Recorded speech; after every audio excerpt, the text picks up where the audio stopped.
किन्नर चुड़ैल। गोरखपुर नाम का एक गांव हुआ करता था। उस गांव में ज्यादा लोग नहीं रहते थे।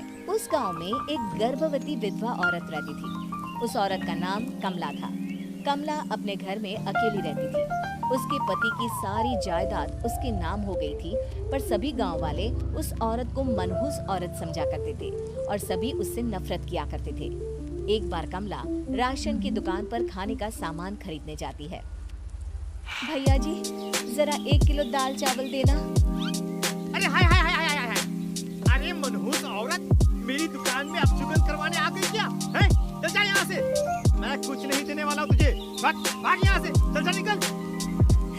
भैया जी ऐसा मत कहिए, मैं गर्भवती हूँ, मुझे खाने की बहुत जरूरत है, मुझे खाना दे दीजिए। दुकानदार कमला को वहाँ से धक्के मारकर भगा देता है। तभी कमला रोते रोते उस गांव के किन्नरों के इलाके में आ जाती है। गांव वाले किन्नरों को उसी इलाके में रखा करते थे, क्योंकि वो लोग किन्नरों को पसंद नहीं करते थे और उनके इलाके में रहने से मना करते थे। तो किन्नरों ने उसी गांव में अपना एक इलाका बना लिया था। जब किन्नर लोग देखते हैं कि एक गर्भवती महिला रोते रोते उनके इलाके में आ गई है, तो सारे किन्नर कमला के पास जाकर उसका हाल पूछने लगते हैं। क्या हुआ बहन, तुम्हारी गर्भवती अवस्था में इतनी बुरी हालत कैसे है? तुम रो क्यों रही हो? तुम डरो मत, हम तुम्हें कोई नुकसान नहीं पहुंचाएंगे। तुम शांत होकर सब बताओ कि हुआ क्या है। कमला, मैं गांव के दूसरे इलाके से आई हूँ। 2 महीने पहले ही मेरे पति की मौत हुई है।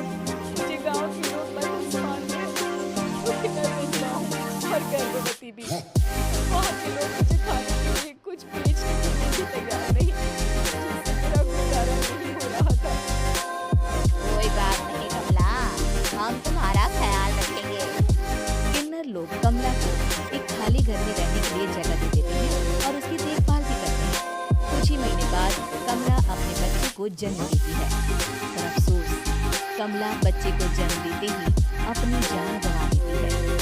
जब सब किन्नर बच्चे को देखते हैं तो बहुत खुश हो जाते हैं, क्योंकि वो बच्चा भी किन्नर ही था। कमला ने एक किन्नर बच्चे को जन्म दिया था। अब इस बच्चे की देखभाल कौन करेगा? हम तो इस बच्चे को गांव के दूसरे इलाके में भी नहीं भेज सकते। और तो क्या हुआ? इस बच्चे की माँ नहीं रही तो हम इसे पालेंगे। अब ये हमारे इलाके में रहेगा, हमारे साथ रहेगा।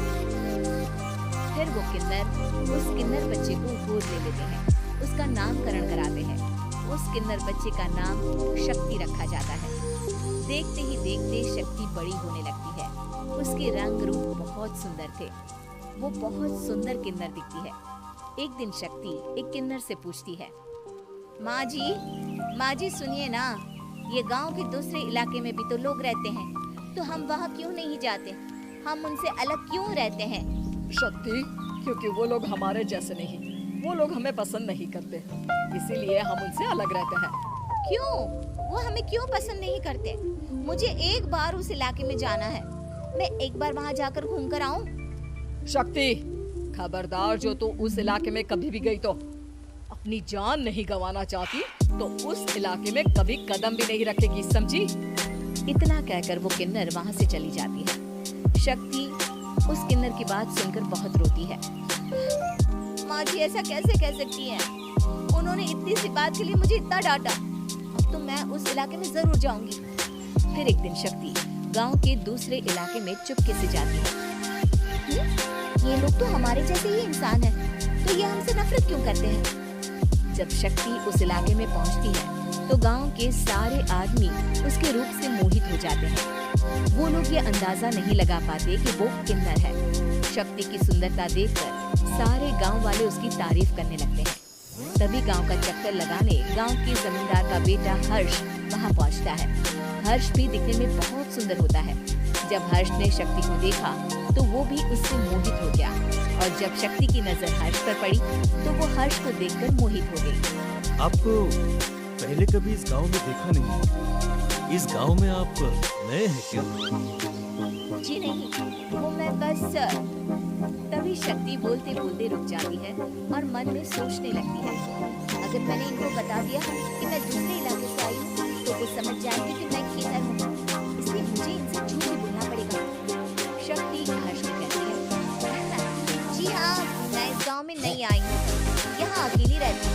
वैसे आप कौन हैं? आप भी इसी गांव में रहते हैं? जी हाँ, मैं इस गांव के जमींदार का बेटा हूँ। आपको किसी भी चीज की जरूरत पड़े तो आप मुझे बता देना, मुझे अच्छा लगेगा। ऐसे ही शक्ति और हर्ष एक दूसरे से रोज मिलने लगते हैं। वो दोनों अपने प्यार का इजहार करने एक दूसरे से मिलने जाते हैं।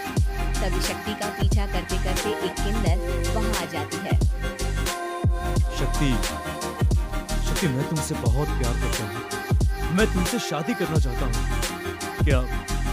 क्या तुम मुझसे शादी करोगी? हाँ हर्ष, मैं तुमसे शादी करूंगी, पर मैं तुमको अपने बारे में एक सच्चाई बताना चाहती हूँ जो मैंने तुमसे छुपा कर रखी है। तभी उनके बीच में ही वो किन्नर आ जाती है। शक्ति, तेरी हिम्मत कैसे हुई ऐसा करने की? वो किन्नर शक्ति को खींचकर गांव के जमींदार के पास ले जाती है। हर्ष भी वहां शक्ति को बचाने के लिए पहुंच जाता है। जमींदार शक्ति और हर्ष के प्यार के बारे में सुनकर गुस्से में आ जाता है और शक्ति को गांव के बाहर निकालने की सजा देता है। शक्ति ये बात सहन नहीं कर पाती और कुएं में कूदकर अपनी जान दे देती है।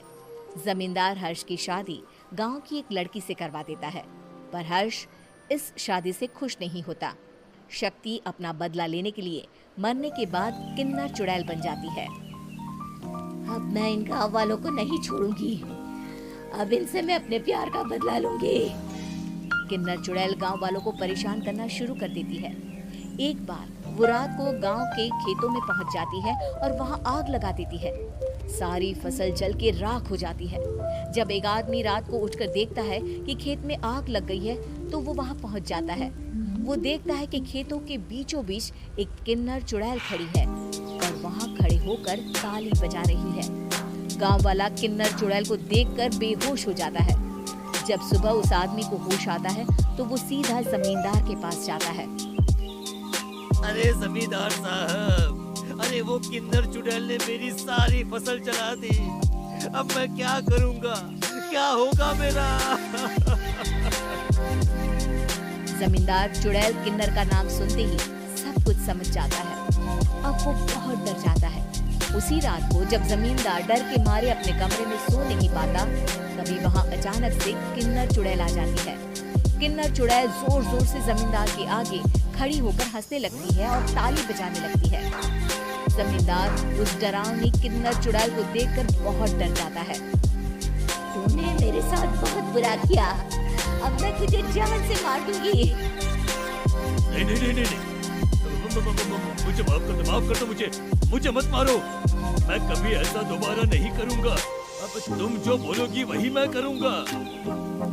ठीक है, मैं चाहती हूँ कि किन्नर इलाका गांव के इलाके से जुड़े और गांव का कोई भी आदमी किन्नर समाज से द्वेष न करे, उससे नफरत न करे, नहीं तो मैं सारे लोगों को मार दूंगी। तुम गांव में एक नया कानून बनाओ कि अगर किसी ने इस किन्नर समाज को हानि पहुंचाने की कोशिश भी करी या इनसे भेदभाव करने की भी कोशिश करी तो कड़ी से कड़ी सजा मिलेगी।